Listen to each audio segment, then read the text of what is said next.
Olá, bem-vindos à nossa conversa de hoje.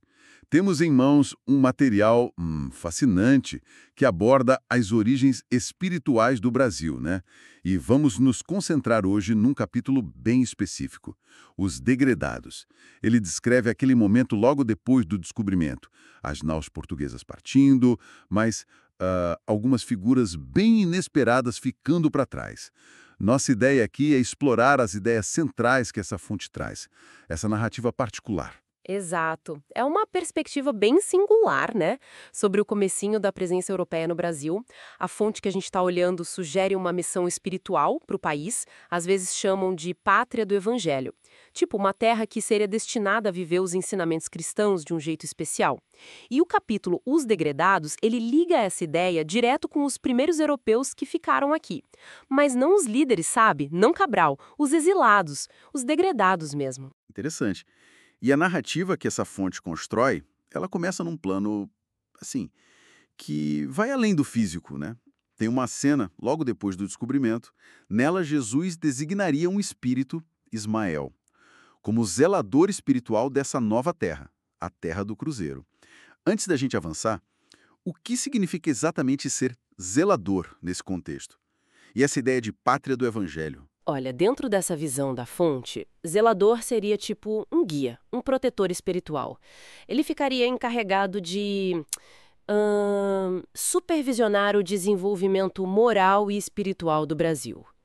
E a pátria do Evangelho complementa isso.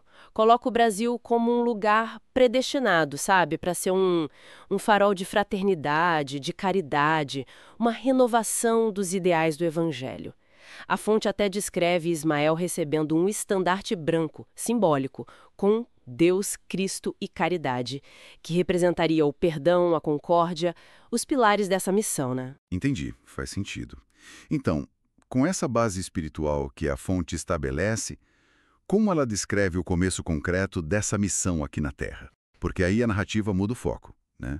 Vai para um cenário bem humano, bem dramático. Sim, sim. A fonte nos leva para Porto Seguro, bem no momento em que a frota de Cabral está se preparando para voltar para Portugal. Só que eles não levam todo mundo. Dois homens, que faziam parte de um grupo de degredados, aquelas pessoas exiladas de Portugal por crimes, contravenções, considerados párias sociais. Eles são deixados para trás, na praia, e a fonte dá um destaque especial para um deles, o Afonso Ribeiro. E a descrição desse momento é forte, né? Ele se sente injustiçado, uma vítima. Aí, no desespero, pega uma canoa pequena, uma piroga, e rema mar adentro. Parece que buscando fim mesmo, sabe? Clamando a Jesus por misericórdia. A fonte parece dar um peso enorme para esse episódio individual. Por quê? Exatamente. É aí que está o ponto central para a fonte. Ela apresenta esse momento como a primeira intervenção direta de Ismael, o tal zelador espiritual aqui no Brasil. Conta que o Ribeiro, lá no desespero dele, sente uma luz, uma esperança que surge do nada. E a canoa dele, sem explicação contra as ondas, volta para a praia.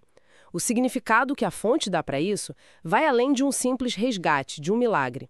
Na interpretação deles, é a escolha simbólica de um náufrago e inocente, alguém sedento da justiça divina, como um dos elementos fundadores da identidade espiritual brasileira.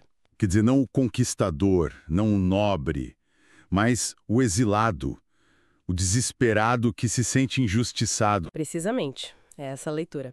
A fonte argumenta que esses degredados, junto com os povos indígenas, que ela descreve como simples de coração, e mais tarde os africanos escravizados, chamados de humildes e aflitos, eles formariam um núcleo da alma coletiva do povo brasileiro. Um povo que, segundo essa visão, seria bem-aventurado por sua mansidão e fraternidade. A fonte até diz que os ecos do Sermão da Montanha, as bem-aventuranças aos pobres de espírito, aos que choram, aos mansos, que esses ecos já ressoavam no Brasil lá em 1500 por causa desses eventos. Uau, essa conexão com o Sermão da Montanha é bem direta. Então, tentando resumir a ideia central dessa fonte sobre os degredados, o que ela nos diz fundamentalmente sobre a formação espiritual do Brasil? A implicação principal é que, nessa perspectiva específica, a construção espiritual da nação não começa com poder, com conquista, com riqueza material. Pelo contrário.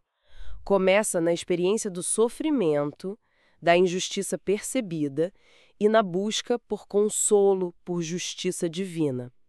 Os degredados, que muitas vezes são vistos só como marginais na história oficial, né?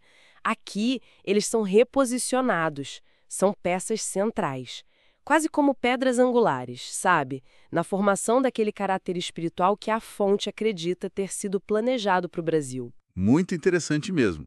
Bom, recapitulando rapidinho, a gente explorou como essa fonte, os degredados, descreve uma missão espiritual para o Brasil. Sobre a guarda de Ismael, né?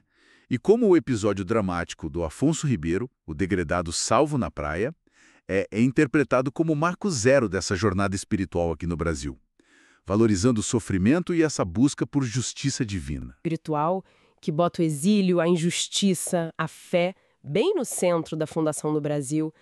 Como que ela dialoga ou até entra em tensão mesmo com as interpretações históricas mais conhecidas, aquelas que focam mais na colonização, na exploração econômica, nas estruturas de poder? É algo para a gente pensar, né? Sobre as múltiplas camadas que formam a identidade e a história brasileira.